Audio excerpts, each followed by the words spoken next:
The F4U Corsair was unlike anything else flying in World War II, looking more like a Predator than a plane. But the same aircraft that Japanese pilots nicknamed Whistling Death out of fear was nearly grounded by its own navy, thanks to its habit of killing the very pilots who flew it. So, how bad or how good was the Corsair really? This is its whole turbulent and unique story. And at the end, we'll share two bizarre events that happened with this fighter. Let's begin.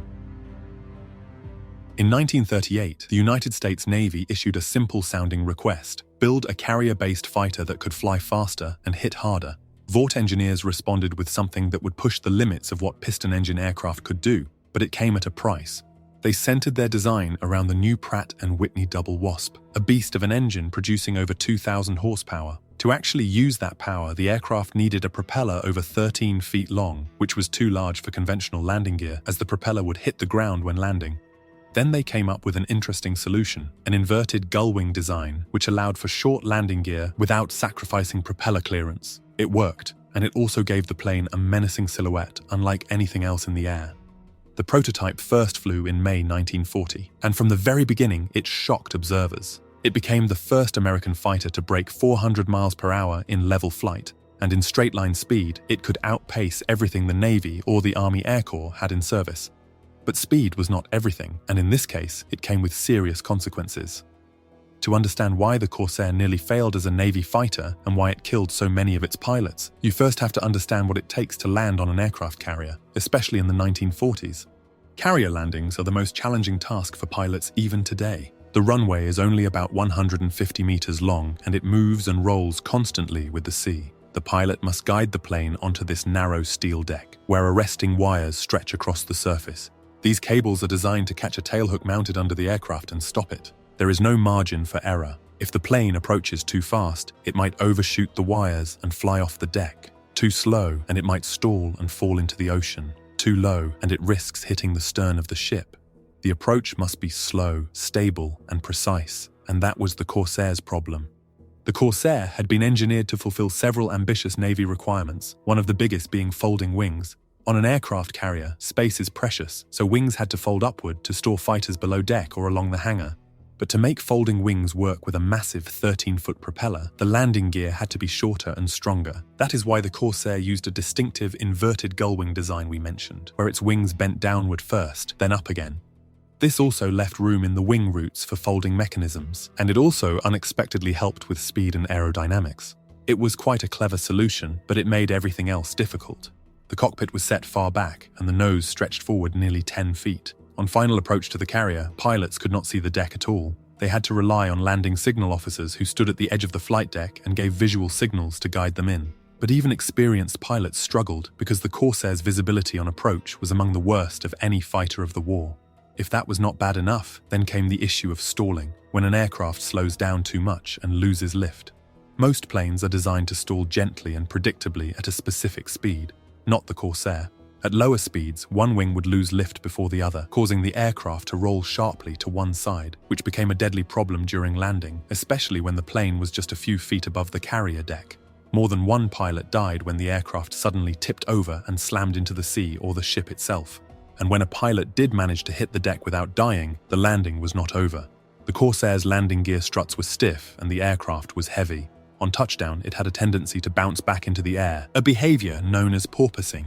The plane would then come down again misaligned and crash into the deck, destroy its own propeller, or collide with other aircraft. The landing gear could not absorb the impact properly, and accidents were common, with fatal ones not being rare. The Navy grew concerned. The aircraft's performance in the air was impressive, but for what they actually needed, they were almost useless. The phrase, "too much machine for the mission," and the nickname Ensign Eliminator stuck, as the Corsair continued to kill its pilots fresh out of flight school. By the end of 1942, the United States Navy made its decision. The Corsair was rejected for carrier duty and instead reassigned to the United States Marine Corps for land-based operations only. It was a major setback for the Navy's fighter program. However, what looked like a complete failure would soon change once the Marines got their hands on the Corsair. We'll explain that in a moment. At the same time, the British Royal Navy approached the problem from a different angle, quite literally. The British were facing the same problems on their carriers, but unlike the United States Navy, they did not have much of a choice as they needed every aircraft they could get. So their carrier crews got creative. They figured out that if the Corsair approached the deck in a wide, curved path instead of a straight line, the pilot could keep one side of the flight deck in view during descent, reducing the risk of a blind touchdown. They also clipped the wings slightly to fit the Corsair in their smaller hangars and used longer angled approaches to make landings more manageable. It worked. British carriers were soon operating Corsairs at sea, but United States carrier commanders deemed the Corsair unsafe for use and grounded it from naval flight decks after so many accidents, at least for now. The Marine Corps, however, saw potential. The first advantage was that they did not need to operate from carriers. They were fighting island to island, using dirt airstrips carved out of coral and jungle where the Corsair's carrier problems were not an issue. To fix its most dangerous flaw, engineers added a small stall strip on the starboard wing so that both wings would stall more evenly, preventing the sudden roll. The Marines began flying the F4U in real combat over the Solomon Islands, in brutal fights in the sky with the Japanese Air Force. However, they would also have their own share of horrific unfortunates with this plane. When the Marine Corps first took the Corsair into combat, they were not exactly sure what they were getting into. They had a proven and dangerous enemy, the Imperial Japanese Navy Air Service, and they were ready to test the new fighter for the first time in actual combat. And that is when bad luck followed again, as its combat debut became known as the St. Valentine's Day Massacre. On February 14, 1943, 12 newly deployed Corsairs took off from Guadalcanal to escort B-24 bombers attacking Japanese shipping.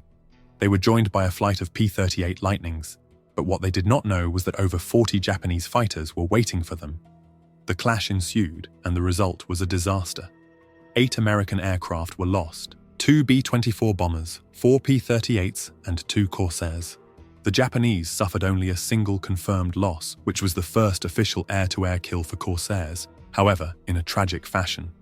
A Corsair piloted by Gordon Lyon Jr. collided mid-air with a Japanese Zero. Both planes were destroyed and both pilots killed. But the Corsair's combat evolution had just begun, and quite a bad start does not have to mean the end for this aircraft. The Corsair's raw performance was obvious. It could climb faster and dive harder than almost any Allied plane in the Pacific. Against the Japanese Mitsubishi Zero, a lightweight and famously maneuverable fighter, the Corsair had several massive advantages. First, speed. The Corsair could outrun the Zero in a straight line by over 80 miles per hour. Second, diving ability. In a vertical dive, the Corsair could gain on a Zero in seconds, and it could pull out of that dive safely, while the Zero's light frame began to shake or even break apart. Third, firepower. The Corsair's primary armament in most variants was 650 caliber machine guns, 3 in each wing. Later versions replaced the 6 machine guns with 4 20mm cannons, which were far more devastating. It could also carry up to 2,000 pounds of bombs, along with 8 unguided rockets mounted under the wings. This made it effective in ground attack, close air support, and anti-ship missions as well. The Zero, on the other hand, had just 2 machine guns and 2 20mm cannons. In a head-on trade of damage, the Corsair almost always came out on top. However, the Corsair's visibility problems were still a major issue, but now, not just for landing, but for combat as well. With the cockpit set far back and the nose stretching nearly 10 feet ahead, tracking fast-moving enemies in a dogfight required intense spatial awareness. In the chaos of air combat, pilots often lost sight of their targets entirely. Another issue was maintenance. The Corsair's powerful engine demanded constant attention. Mechanics working in tropical heat with limited tools and supplies had to keep the plane running under harsh conditions of muddy runways and salt air corrosion. Yet despite all of this, the Corsair slowly began to clear its notorious reputation. By mid-1943, Corsairs were racking up kills in the Solomons, and the Japanese were starting to take notice. They gave it a nickname, Whistling Death, because of the unique high-pitched sound the aircraft made during dives, caused by airflow over the wing-mounted air intakes. Still, it would take more time and more upgrades before the Corsair would finally shake off its reputation as its own pilot killer. By the beginning of 1944, the Pacific theater was escalating. The island-hopping campaign was in full swing, and the United States Navy was pushing deeper into Japanese-held territory.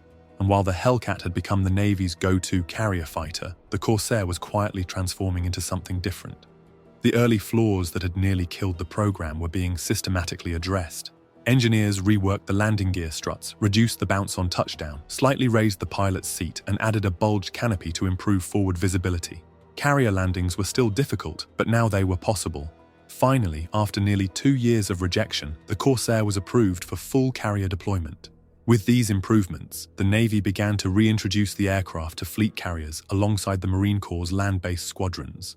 and just in time because the upgraded Corsair was about to reach its full potential. In addition to their 6 heavy machine guns, Corsairs were now being armed with rockets and drop tanks for extended missions. Corsair squadrons participated in some of the most intense fighting of the Pacific War: Iwo Jima, Okinawa, the Philippines, and raids on the Japanese home islands. By the end of the war, the F4U Corsair had finally cleared its bad reputation and achieved a staggering kill-to-loss ratio of 11-to-1 in air combat. Pilots felt safer as Corsairs could take serious punishment and still limp home. The engine was air-cooled and could absorb hits without catching fire as easily as the liquid-cooled inline engines used in many other fighters. By the end of 1945, the F4U Corsair had evolved from a rejected prototype into one of the most successful fighter bombers of the entire war. And yet its strange story was far from over, as it would go on to do something outright ridiculous in the years following the war. When the Korean War erupted in 1950, most of the world had already moved on to jets. The era of propeller-driven fighters was supposed to be over. However, the Korean peninsula was a vastly different battleground, with mountainous terrain and constantly shifting front lines. And in the skies was the new MiG-15 jet fighter, simply not a match for any piston-engine aircraft. The Corsair could no longer compete as a frontline dogfighter, but it was still useful as a low-level ground attack platform. It could carry a heavy payload while remaining stable at low altitudes, where jet fighters like the F-86 Sabre were too fast and high-flying for that kind of work in that terrain. Some Corsair variants used during Korea were modified for night operations, flying risky Black Cat missions against convoys, trains, and troop movements. However, Corsairs were not totally out of the air-to-air fight, as one would soon do something that defied all odds. On September 10, 1952, a Corsair piloted by Marine Captain Jesse G. Fulmer, followed by his wingman, was on a mission to support ground troops in trouble. All of a sudden, to their horror, they spotted several MiG-15s above, already preparing to attack them. The 2 Corsair pilots immediately jettisoned all their external ordnance and fuel tanks and started sharp maneuvers to avoid fire, which was immediately opened on them. During that, one MiG-15 made the mistake of getting into a turning contest with the Corsair at low altitude. Captain Fulmer used the split second to turn and spill out a long 5-second burst from his 420mm cannons, hitting the MiG dead on. It began smoking, then caught fire, after which the pilot ejected and the MiG crashed. Although it should have been impossible for a propeller aircraft to shoot down a modern jet fighter, it did happen. Captain Fulmer was attacked by multiple other MiGs and shot down soon after, but he managed to bail out and parachute into the water. He was rescued just a few minutes later. By the end of the Korean War, the Corsair was nearing the end of its operational life, but not before one more bizarre dogfight that no one could have imagined. This time, it would fight against its old cousin, the Mustang, 25 years after their joint combat in the Pacific. In 1969, a brief but violent conflict broke out between Honduras and El Salvador, what became known as the Soccer War. Both countries had air forces, although not quite modern ones. El Salvador scrambled American-made P-51 Mustangs, while Honduras deployed old Corsairs, veterans of a war that had ended over 2 decades earlier. Captain Fernando Soto Henriquez, flying his Corsair, managed to shoot down 2 Salvadoran Mustangs, and later that same day, even an A-37 Dragonfly jet. They would go down as some of the last recorded aerial victories ever scored by a World War II-era fighter. If you found this video interesting, check out our channel for more.